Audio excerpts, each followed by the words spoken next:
Welcome back, my gobnobblers. How you guys doing today? This is, no joke, my most in-depth hero guide that I have ever made, and that it probably exists on YouTube. I decided to make this because I really wasn't sure which heroes were best, which ones I should be using, which ones are good on which rounds, like how should we be doing these things. And there was just, we could look at it and see, oh, this guy's kind of good, this guy's kind of good, I don't really like Striker Jones, but we need a mathematical formula, we need numbers here to fully understand which ones are best. And we need a visual representation of all this. So what I'm going to do is using math, using my spreadsheets over here, guys.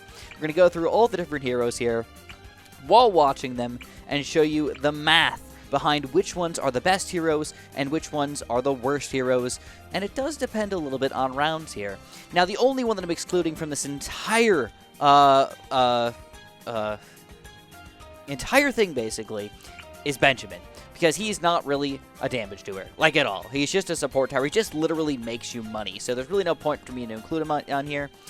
And one other thing that I want you guys to keep in mind in here is that while this is including math, and while this is probably the most in-depth thing that you can do, it is still not perfect.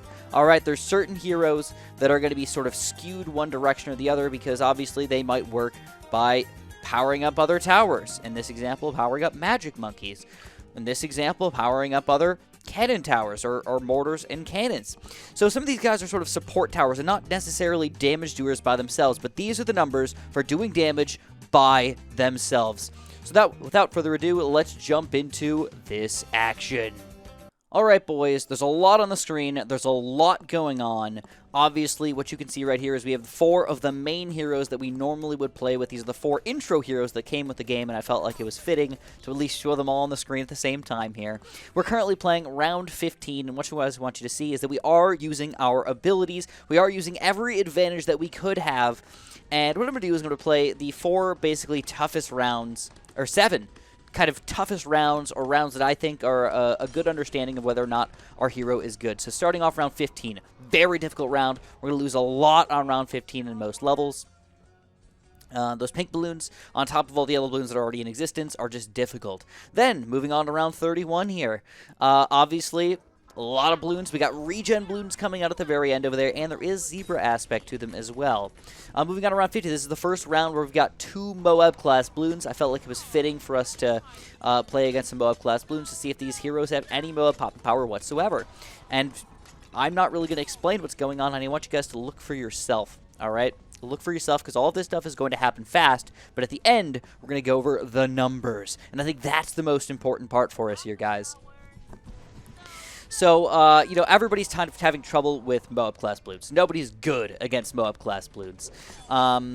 Everybody does a pretty good job overall in popping some of the ceramics, or at least doing something on round 50, but not necessarily good. Now, moving on to round 63, this is the beefiest balloon level, in my opinion, in basically the game. For based on the round, based on where you're at in the game, right around where you're trying to just beat Moabs, all of a sudden these huge chunks of balloons comes out. How the heck are we going to deal with these guys? Obviously, most heroes don't have that much.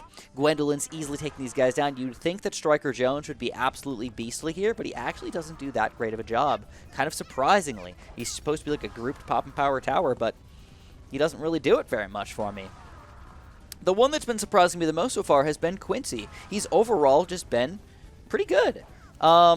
Now moving on to round 81. So, of course, these are not perfectly lined up. I did the best that I could, guys, but when you have this much crap going on, it's not easy to match them all up, right? Quincy was probably my least organized one, or just a little bit slower than the rest of them overall.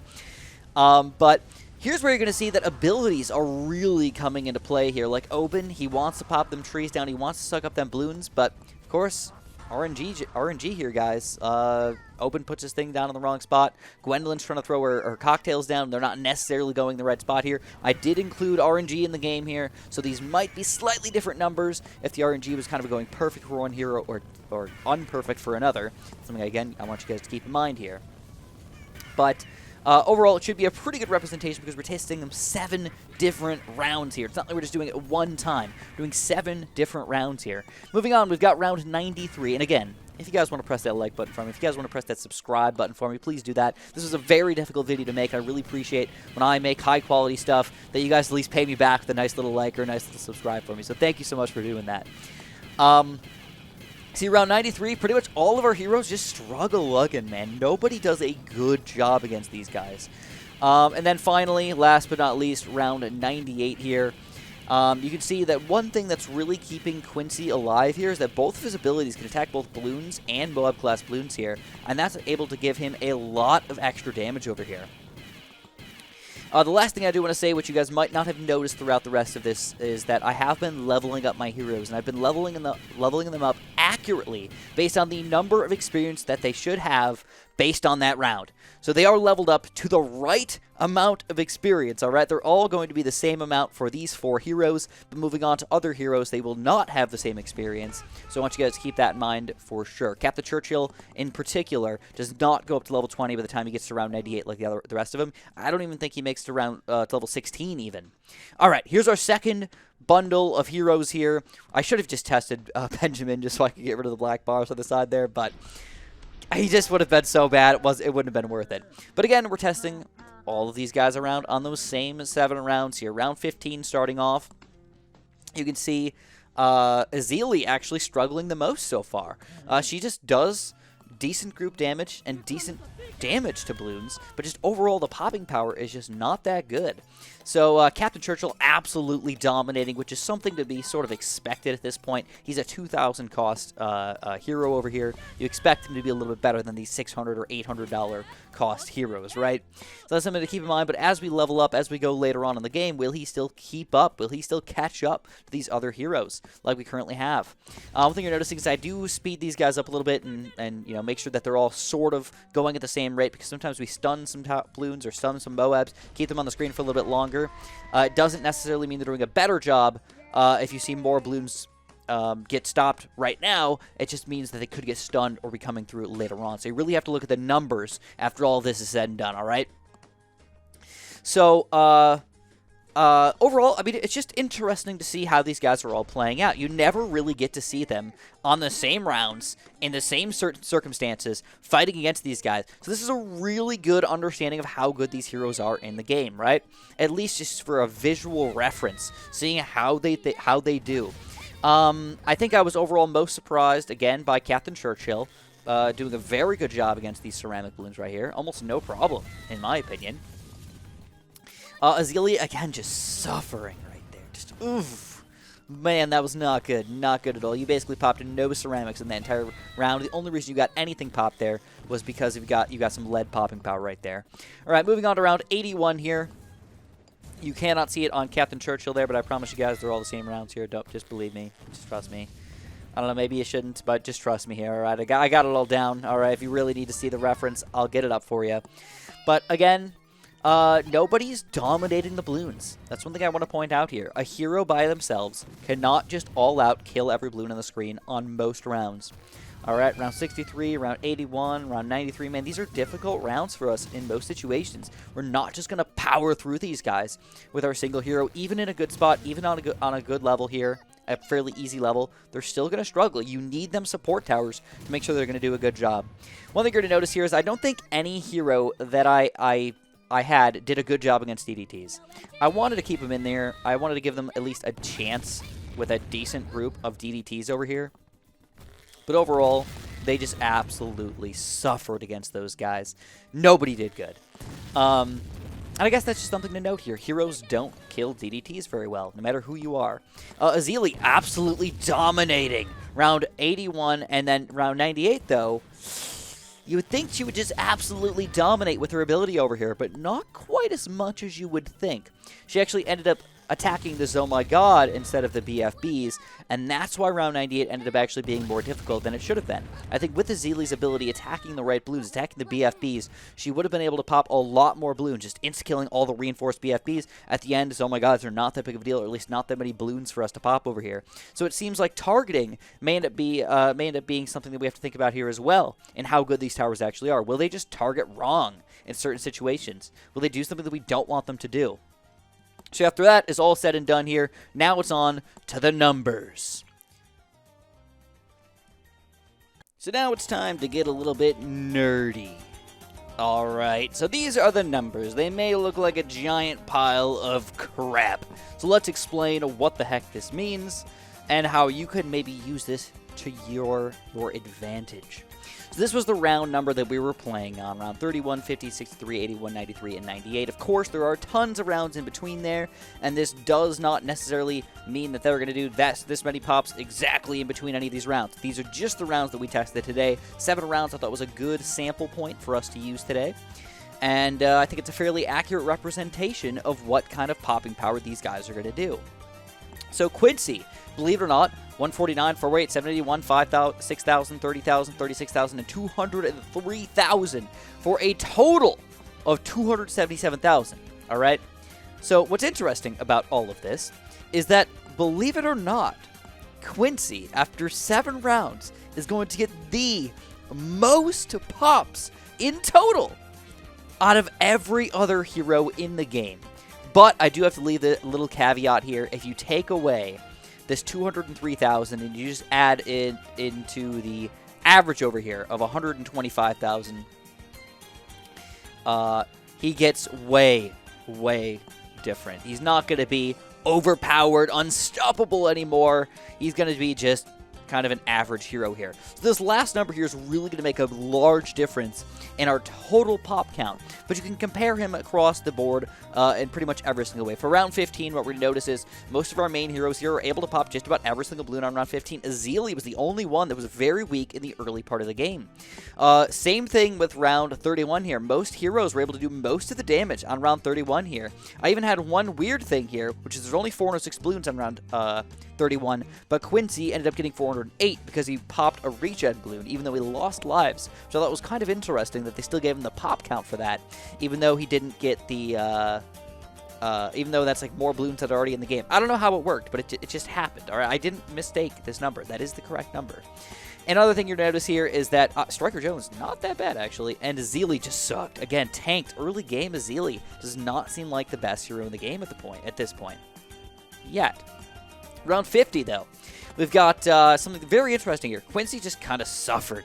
He couldn't get through the Mob class balloons. He couldn't get through the ceramic layer, so he just tanked for this one, where Gwendolyn took off. Pat was amazing. Churchill absolutely dominated again. Azili, not too good. And Striker Jones fell off a hill here. He just fell off, and he just got clobbered at the bottom down there for round 50. 63, a big balloon level. This is a good way to understand how your abilities are going to work and how you're going to work in a normal big group balloon level.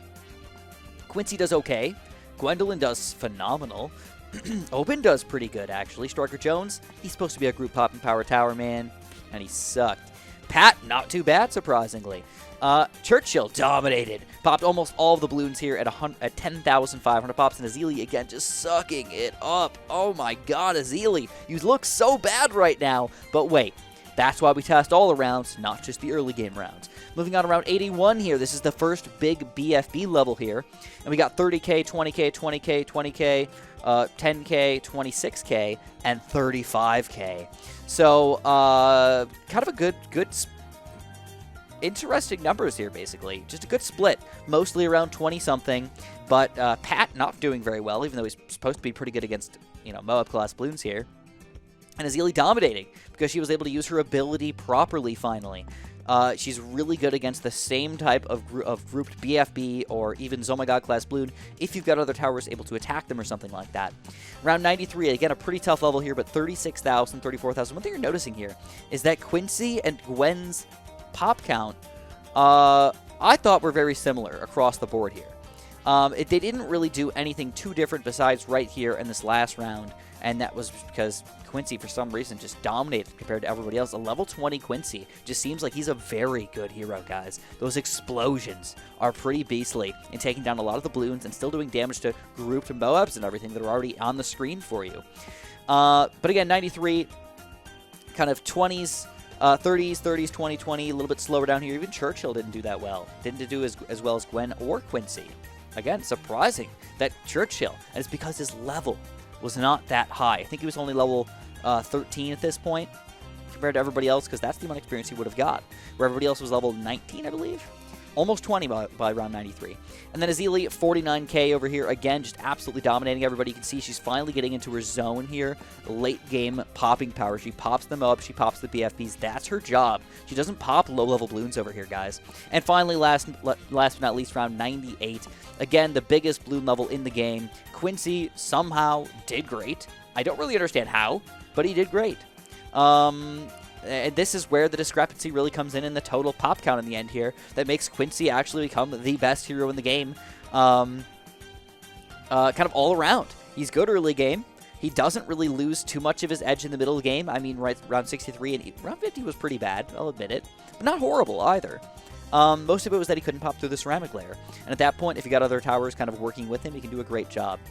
And by himself, though, I will say that I think Quincy is probably the best hero in the game overall. That's who I'm going to give it to. But again, you've got to keep in mind that you've got buffs for other towers that you just can't live up to. Gwendolyn's got that fire burst that she can power up all the guys around here, especially like dart monkeys and heli pellets and stuff like that that have regular darts.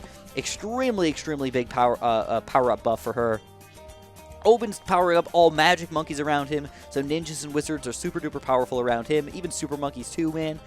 Can't forget about that. Striker Jones powers up all cannon type towers, right? All military. So, no, excuse me, not all military. Just cannons and mortars, which, if you use them properly, can be a pretty big difference in the game. Pat doesn't really buff other people too much. So, I don't know, you can keep that in mind here. But he does slow the balloons down, which is something that is sort of support-like, if you ask me. And Churchill here does not give very many buffs to other people. And for the high cost in the beginning of the game, I thought he was going to be absolutely beastly over here. But as he currently lies, not as good as I thought. All right, not bad. Still, 211,000 total pops.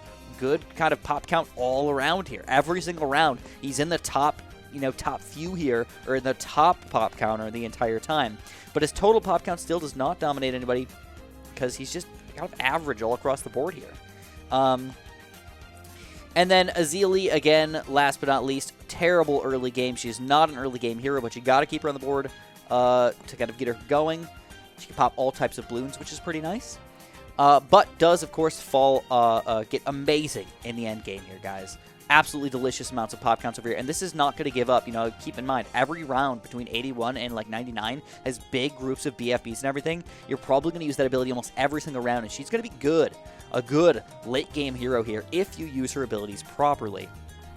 So I didn't really talk about this, but this is a number that is somewhat important over here, the average. I just kind of averaged them all out. I thought if there's any other numbers that you guys probably were curious about, you can ask me about it. But the average pop count over here, so you can kind of just compare. Are they above average on round, 15, 31, 50? Are they above average? You know, is Elite below average, below average, below average, below average, above average, above average, above average? Right. All right. So that that's how you can kind of tell these guys out. Open. Let's look at that. Let's look at open. Above average. Above average, below average, just above average, below average, but by only a little bit, below average by a little bit, and below average by a lot. So late game, open, not necessarily the best tower in the game. In fact, ooh, baby, lowest pop count out of everybody. It's because those trees do absolutely nothing. Those high-tier balloons right there. And that's where this is just such a food web of ridiculousness, right? Who really is the best hero in the game? It's so freaking hard to tell because everybody's got certain things that they're going to do to buff other things or to nerf the balloons or do weird things that might combine in different ways. So this is a good representation, in my opinion, of who is pretty good and pretty bad. But, of course, it always depends. I know it's a bad answer, but it always depends. I think the one that really shined out to me was Quincy as a just regular good popping power tower. And who else? Churchill as not as good as I thought. I always thought Churchill, oh my god, so freaking powerful. He's amazing.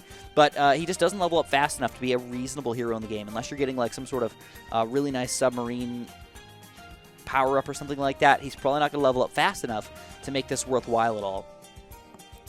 Nobody else was too surprising to me. I thought Azili was a little bit better early game, so that was a little bit of a surprise to me. And then Oben, he makes sense. Believe it or not, he makes sense. He powers up all the magic monkeys, so like you can't make it too good, right? Of course, if this guy's helped you out in understanding any of the heroes in here, please, please, please press that like button for me. Subscribe if you have not. Maybe I'll go back and do some more work like this if you guys like this kind of stuff. Let me know if you do. I'd love to do more work for it. Let me know if you guys are interested in more towers and stuff like that. We can go back and do some more BTD science. I haven't made any of those in a long time. And thank you guys so much for watching, and have a super duper delicious